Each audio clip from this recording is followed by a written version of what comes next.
Hello everyone, hope you all are doing well. Welcome to Diplomats Desk. I am your host, Meet Shah. I have spent a lot of time studying things on my own, not in any classroom, just quietly figuring out how things work, especially in statistics, economics, diplomacy, and numbers. And recently, I came across something that made me smile and made me think and made me go, wait, this is how easily people get fooled by statistics. So today I want to tell you a story, not a lecture, a story about a drone, a test, a big impressive number, and a small humble question that changes everything. If you are someone who wants to join the army or the civil services, or if you are like me, someone who learns independently and like understanding things deeply, this one story will give you a new superpower, the power to never be fooled by numbers again. Let's begin.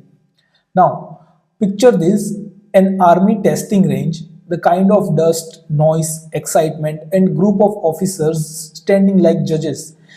There's a brand new surveillance drone being tested. Everyone is excited because the manufacturer claims this drone has 95% detection accuracy. 95% sounds amazing.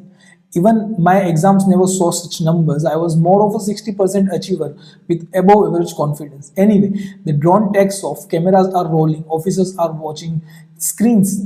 The marketing team is smiling like they have already sold 10,000 units. After a few minutes, the test ends, success rate 95%.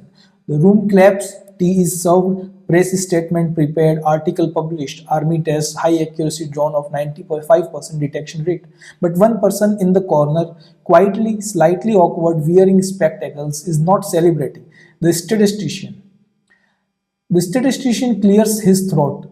Sir, 95% accuracy, but 95% of what exactly? The room goes silent.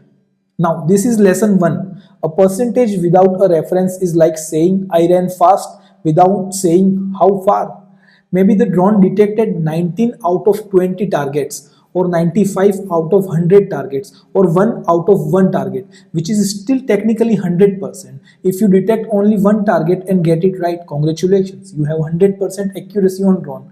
Shall we deploy it at border in winter? Absolutely not. So the statistician asked, sir, how many targets were tested? What type of targets? At what distance? The officer exchange looks. The marketing team starts sweating, and the number 95% suddenly feels naked. The truth comes out. They tested 20 targets, the drone detected 19. Boom, 95%. But here's the catch: 20 is very small sample size. If your accuracy is based on just 20 tests in perfect weather, that number is basically statistic wearing makeup. This is lesson 2. Small sample size makes accuracy unreliable. Imagine somebody is telling you, I've met only one girl in my life, she was nice, so statistically 100% of all girls like me. This is how foolish small sample statistics can be.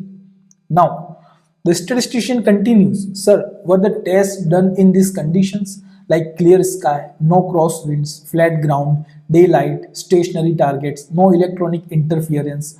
Officers nod. He sighs because real operations involve snow, fog, altitude, dust, enemy camouflage, jamming, nighttime, fast moving targets, unpredictable terrain. This is lesson 3. Accuracy in the lab is not equals to accuracy in the field. Just like you scored 98% in mock tests, but on UPSC day your brain says today I will forget everything except article 21. So here comes the part that most people do not understand at all. The statistician asks, sir, how many false positive did the drone generate and how many false negatives? The officer looked confused. The marketing guy Googles false positive meaning. Here's what they mean. False positive. Drone says enemy spotted. Reality, it was a buffalo. False negative. Drone says all clear. Reality, enemy platoon approaching. Now think carefully. A drone with 95% accuracy but high false negative is dangerous. It misses enemies. A drone with 95% accuracy but high false positive is annoying. Everything becomes enemy. This is lesson 4. Accuracy is meaningless without error type breakdown.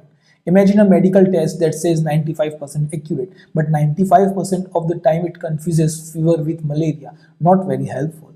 So next twist is statistician asks, sir, was the test done in mountains? Marketing guy, no sir, It is in the football ground of Gurgaon. Okay, lovely. Mountains have temperature drop, low air density, unpredictable winds, thermal currents, narrow valleys, cliffs that block signals. So a drone that 95% accurate in Gurgaon may become 55% confused in Ladakh.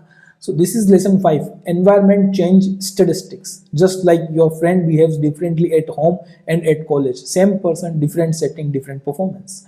Now comes one of the funniest part. The statistician asks, sir, were all 20 tests included in the report? Marketing guy says, well, 3 was excluded because the drone battery was low, which is cute but also a cheating. This is lesson 6. If you exclude your failures, accuracy becomes a joke. It's like saying I never failed in any exam except the ones I don't count. So after noting everything, sample size, ideal conditions, excluded failures, false positives, false negatives, terrain bias, the statistician recalculates. The real accuracy in the real world conditions probably 55 to 65%, not 95%. Now, 55% does not sound cool. You cannot put it in a brochure, but 55% is the truth, and in defense and diplomacy, truth is safer than hype. If you are preparing for any of the exams like army, civil services, or you simply want to think logically, this is your takeaway. Never trust a statistic without asking out of how many, in what conditions, what was excluded, what is the error type, does it work outside the lab, who measured it, what benefits from saying these numbers. These questions do not require a degree, just a curiosity. Here's the best part, you don't need a coaching center to learn this. You don't need a professor, you don't need a certificate. This is the strength of self-learning mind. While others get impressed by 95% accuracy, but you will ask, wait, 95% of what? And that one question can change your understanding, your decisions, and even your future role as an officer or policymaker, because the world will always show you numbers. Your job is to see the truth behind them. Thank you. Jai Hind. See you in the next one.